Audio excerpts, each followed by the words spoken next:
91 সালে বিএনপিকে ক্ষমতায় বসিয়েছিল জামায়াত, বলছে প্রচার বিভাগ। শিগগিরই আয়নাঘর পরিদর্শন করবেন প্রধান উপদেষ্টা। আওয়ামী লীগ নির্বাচন করলে বিএনপির কিছু আসে যায় না, বলছেন আব্দুল আওয়াল মিন্টু। জানাবো স্পিকারের কাছে ক্ষমতা হস্তান্তর করতে চেয়েছিলেন শেখ হাসিনা। এবং সর্বশেষ জানাবো ভারতের চক্ষু পরীক্ষা করালেন শেখ হাসিনা, ভিডিওর সত্যতা কতটুকু। এতক্ষণ শুনছিলেন সংবাদ শিরোনাম, এবারে বিস্তারিত। তবে তার আগে অনুরোধ থাকবে আমাদের চ্যানেলটি সাবস্ক্রাইব করে বেল আইকনটি ক্লিক করুন।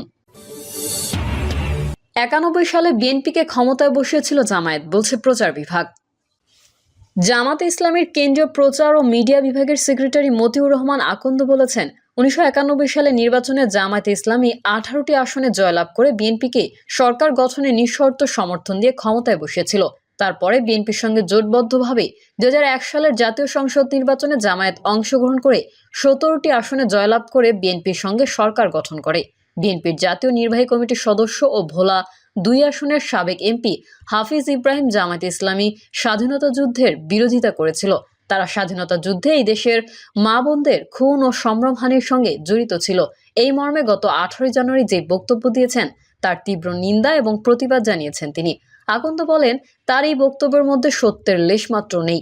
তার বক্তব্যের জবাবে আমি স্পষ্ট ভাষায় জানাতে চাই যে বাংলাদেশ জামায়াতে ইসলামীর বিরুদ্ধে বিএনপির নেতা আলহাজ হাফিজ ইব্রাহিম যে বক্তব্য দিয়েছেন তা তার নিজস্ব মন গড়া। তিনি জামায়াতে ইসলামী ও এই দলের নেতাদের বিরুদ্ধে যে বক্তব্য দিয়েছেন তা এই দেশের কোনো আদালতে আজ পর্যন্ত প্রমাণিত হয়নি। তিনি আরও বলেন, 1979 সালের পর থেকেই 2008 সাল পর্যন্ত অনুষ্ঠিত 1988 সালের মার্চের 1996 সালের ফেব্রুয়ারির একতরফা পাতানো নির্বাচন ছাড়া বাকি সব জাতীয় সংসদ নির্বাচনে জামায়াত অংশগ্রহণ করেছিল এবং উল্লেখযোগ্য সংখ্যক আসনে জয়লাভ করেছিল। জামায়াতের নির্বাচিত জাতীয় সংসদ সদস্যরা জাতীয় সংসদে গিয়ে গুরুত্বপূর্ণ ভূমিকা পালন করেছেন। 1991 সালের নির্বাচনে জামায়াত ইসলামী 18টি আসনে জয়লাভ করে বিএনপিকে সরকার গঠনে নিঃশর্ত সমর্থন দিয়ে ক্ষমতায় বসিয়েছিল। বিএনপির সঙ্গে জোটবদ্ধভাবে 2001 সালের জাতীয় সংসদ নির্বাচনে জামায়াত অংশগ্রহণ করে 17টি আসনে জয়লাভ করে বিএনপির সঙ্গে সরকার গঠন করে। সেই সরকারে জামায়াত ইসলামীর 2 জন মন্ত্রী ছিলেন।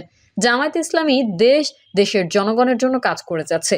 নিজের মর্যাদার কথা চিন্তা করে জামায়াতের বিরুদ্ধে ভিত্তিহীন ও মিথ্যা বক্তব্য প্রদান করা থেকে বিরত থাকার জন্য আমি বিএনপি নেতা হাফিজ ইব্রাহিমের প্রতি আহ্বান জানাচ্ছি, বলেন জামায়াত নেতা আকন্দ। শিগগিরই আয়নাঘর পরিদর্শন করবেন প্রধান উপদেষ্টা। গুম সংক্রান্ত তদন্ত কমিশন এনকোয়ারি এন্ড এনফোর্সড অন্তর্বর্তী সরকারের প্রধান উপদেষ্টা ডক্টর মোহাম্মদ ইউনূসের সঙ্গে বৈঠক করেছেন। বৈঠকে প্রধান উপদেষ্টাকে গুমের ঘটনায় তদন্তের অগ্রগতি সম্পর্কে জানিয়ে জয়েন্ট ইন্টারোগেশন সেল, যা আয়নাঘর নামে পরিচিত পেয়েছে, তা পরিদর্শনের অনুরোধ জানিয়েছে কমিশনের সদস্যরা। প্রধান উপদেষ্টা আয়নাঘর পরিদর্শন করলে গুমের শিকার ব্যক্তিরা আশ্বস্ত বোধ করবেন ও অভয় পাবেন বলে জানা যায়। তারা বৈঠকে কয়েকটি গুমের ঘটনার নৃশংস বর্ণনাও প্রধান উপদেষ্টাকে জানানো হয়। প্রধান উপদেষ্টা কমিশনের আহ্বানে সাড়া দিয়ে বলেন, আপনাদের তদন্তে যে ঘটনাগুলো উঠে এসেছে তা গা শিউরে ওঠার মতো। আমি শিগগিরই আয়নাঘর পরিদর্শনে যাব। আওয়ামী লীগ নির্বাচন করলে বিএনপির কিছু আসে যায় না, বলছেন আব্দুল আওয়াল মিন্টু। বিএনপির ভাইস চেয়ারম্যান ও বরিশাল বিভাগের দায়িত্বপ্রাপ্ত নেতা আব্দুল আওয়াল মিন্টু বলেছেন, আওয়ামী লীগ যদি নির্বাচন করে তবে একটি প্রতিদ্বন্দ্বী দল হিসেবে নির্বাচন করবে, তাতে বিএনপির কিছু আসে যায় না। তবে আওয়ামী লীগ সরকারের থাকাকালীন অনেকে অন্যায় করেছে, যারা এই অন্যায়ের সঙ্গে জড়িত আমরা তাদের বিচার চাই। আব্দুল আওয়াল মিন্টু বলেন, ছাত্র জনতার আন্দোলনের মুখে গত 5ই আগস্ট শোচনীয়ভাবে ক্ষমতা হারানো আওয়ামী লীগের সাথে আমাদের কোনো দ্বন্দ্ব নেই। তবে দলটি ক্ষমতায় থাকাকালীন সময়ে যে সকল লোক হত্যা, খুন, গুম ও নির্যাতনের সাথে জড়িত ছিল তাদের শাস্তি চাই, কিন্তু যারা অন্যায় করেনি তাদের বিরুদ্ধে বিএনপি কোনো অভিযোগ নেই। গত 5ই আগস্ট আওয়ামী লীগ সরকারের পতনের পর সংগঠন বিরোধী বিভিন্ন কর্মকাণ্ডে জড়িত থাকার দায়ে 1200 নেতাকর্মীদের বিরুদ্ধে শাস্তিমূলক ব্যবস্থা নেওয়া হয়েছে জানিয়ে তিনি বলেন, এখনও অনেকের বিরুদ্ধে তদন্ত চলছে। তিনি বলেন, আমাদের সঙ্গে আওয়ামী লীগ কিংবা জামায়াতে ইসলামী কারো সঙ্গে কোনো দ্বন্দ্ব নেই, যে যার দলের মতাদর্শে পরিচালিত। তবে একটি সুষ্ঠু নির্বাচনের মাধ্যমে জনগণের অধিকার প্রতিষ্ঠার লক্ষ্যে বিএনপি দলকে সুসংগঠিত করছে এবং সেই লক্ষ্যে দলটির সর্বোচ্চ সম্মেলনের জন্য প্রস্তুতি নিচ্ছে। স্পিকারের কাছে ক্ষমতা হস্তান্তর করতে চেয়েছিল শেখ হাসিনা। গণ অভ্যুত্থানে ছাত্র জনতার বিক্ষোভের মুখে সাবেক প্রধানমন্ত্রী শেখ হাসিনা তৎকালীন স্পিকার শিরিন শারমিন চৌধুরীর কাছে ক্ষমতা হস্তান্তরের পরিকল্পনা করেছিলেন। শনিবার এক প্রতিবেদনে এমনই দাবি করেছে ভারতীয় সংবাদ মাধ্যম দ্য হিন্দুর দাবি, সামরিক বাহিনী পরিস্থিতি স্থিতিশীল করার জন্য লকডাউন নিষিদ্ধ করার কথা হয়, যাতে ক্ষমতা হস্তান্তর করা যায়। ছাত্র জনতার আন্দোলনের মুখে গত 5ই আগস্ট দেশ ছেড়ে ভারতে আশ্রয় নিয়েছিলেন শেখ হাসিনা। এরপর থেকে তিনি ওই দেশেই আছেন।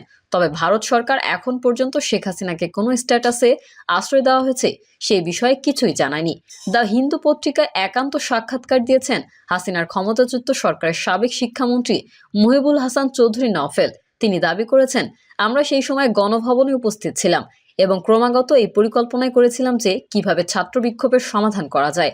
তবে আমাদের মধ্যে কেউ কেউ মনে করেছিলেন প্রধানমন্ত্রীর আকস্মিক পদত্যাগে আইন শৃঙ্খলা পরিস্থিতি ভেঙে পড়বে, সেই কারণে লকডাউনের পরিকল্পনা করা হয়েছিল। সাবেক শিক্ষামন্ত্রী মুহিবুল হাসান চৌধুরী নওফেল তৎকালীন সরকারের পক্ষ থেকে বৈষম্য বিরোধী ছাত্র আন্দোলনের ব্যানারে বিক্ষোভকারী নেতাদের সঙ্গে আলোচনা পরিচালনা করেছিলেন। তিনি বলেন, 2024 সালের জুলাইয়ের প্রথম সপ্তাহে ঢাকার পরিস্থিতি নাটকীয়ভাবে পরিবর্তিত হয়, যখন শেখ হাসিনা চীনে রওনা হন এবং তার সরকারের বিরুদ্ধে একটি পূর্ণাঙ্গ ছাত্র নেতৃত্বাধীন আন্দোলন তীব্র বিক্ষোভের রূপ ধারণ করে।